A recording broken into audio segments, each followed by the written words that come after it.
Beneath a silent moon, the graveyard slept. A blanket of fog hid the old tombstones. Twisted branches clawed at the moon. The air was heavy. An owl hooted, a mournful sound. The wind whispered through the crumbling stones. It sounded like soft cries. They echoed in the stillness. The only other sound was the beating of a heart filled with dread. Detective Inspector Davies shivered. The cold seemed to seep into his bones. He pulled his coat tighter. He stared at the two graves before him. They were marked simply, 2 names, 2 dates. A mystery lay beneath the cold earth. He could feel it. The whispers in the wind hinted at it. He was here to uncover the truth.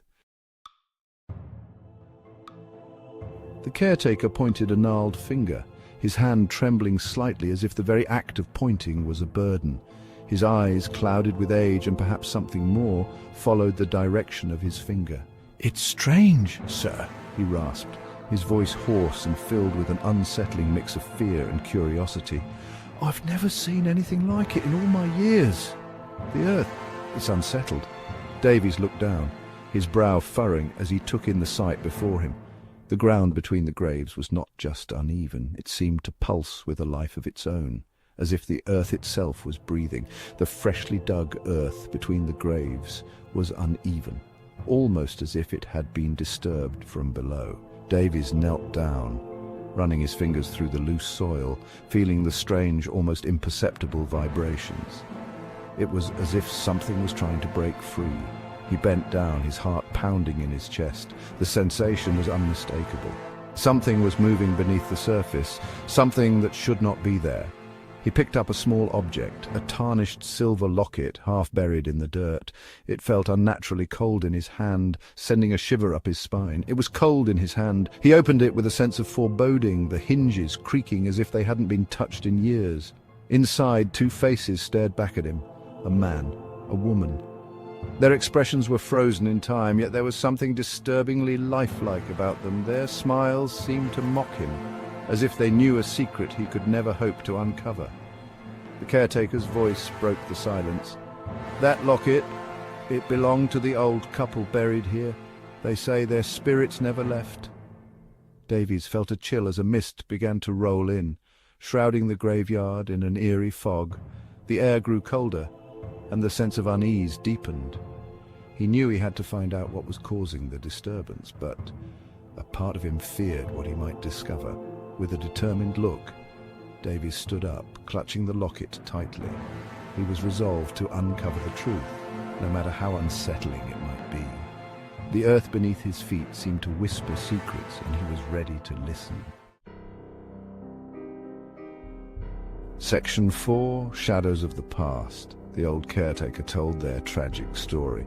The couple had died on the same day, 50 years ago, a tragic accident, or so everyone thought, but rumors spread like wildfire, whispers of betrayal, of a love triangle gone wrong. Davies listened intently. He examined the locket again. The woman's eyes seemed to hold a secret buried deep within the past. He vowed to uncover it. Section 5. The Truth Unveiled. In the dead of night, under the pale glow of the moon, the graveyard was a place of eerie silence and haunting shadows.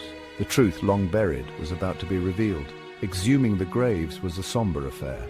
The mourners, cloaked in sorrow, gathered around the gravesite, their faces etched with a mix of grief and anticipation. The weight of the moment was palpable, as if the very air was holding its breath. The air was thick with anticipation. A dense mist clung to the ground, swirling around the feet of those present, adding to the tension that hung heavily in the atmosphere. Every rustle of leaves, every distant hoot of an owl seemed amplified in the stillness. The 2 coffins lay side by side, their wooden surfaces, worn and weathered by time, seemed to hold secrets of their own. The moonlight cast long shadows, making the scene even more surreal and otherworldly.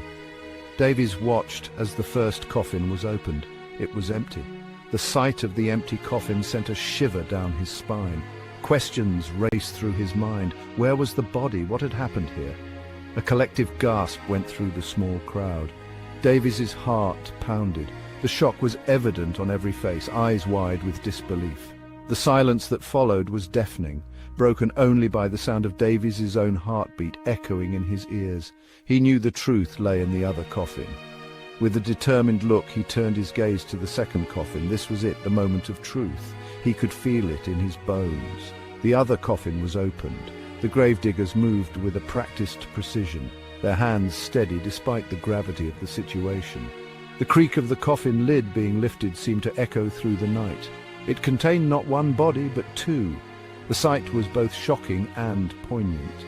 Two skeletons lying side by side, their bones intertwined in a final embrace. The couple entwined in death.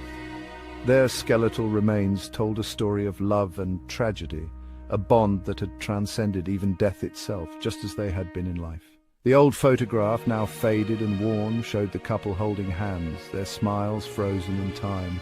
In life and in death they had remained together, their love a testament to the enduring power of the human spirit. Section 6. A bond beyond the grave. The discovery was shocking. The couple had planned their own deaths. They chose to be together even in death, a suicide pact. The locket, a final message. The unsettled earth, a sign of their eternal bond. Davies felt a chill run down his spine. He finally understood. This was not a murder. This was a love story that extended beyond the grave. Section 7. The unseen hand. Davies closed the locket, the soft click echoing in the dimly lit room. The locket, a relic from a bygone era, held more than just a photograph. It held memories, secrets, and perhaps even a piece of the soul of those who once owned it. The couple's smiling faces seemed peaceful now, frozen in time, untouched by the turmoil that had surrounded their lives.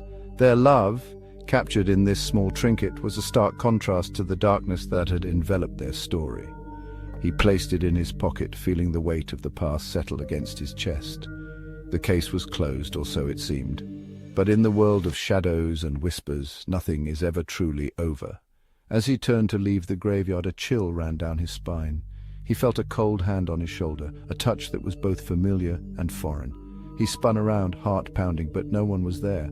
The graveyard was empty, save for the silent sentinels of stone. Only the wind howled, its mournful cry echoing his own thoughts. Had he imagined it, or was it a message from the beyond, a reminder that some stories never truly end? The fog rolled in thick and impenetrable, shrouding the graveyard in mystery. Was there something else at play in the graveyard, something unseen? The shadows seemed to move, to breathe, as if they held a life of their own. The mystery of the two graves was solved, but the answers only led to more questions. Who were they, really? What had brought them to this final resting place, side by side in death as they had been in life? The graveyard held on to its secrets, ancient and new, whispering them to those who dared to listen. Each weathered tombstone told a story, but not all stories were meant to be heard. Secrets that whispered on the wind, carried through the trees, and echoed in the silence. They were the voices of the past, speaking in hushed tones, waiting for someone to uncover their truths. Secrets that would forever remain hidden in the shadows, unseen and unheard by the living. The unseen hand of fate had written their stories, and now it was up to the living to decipher them if they dared.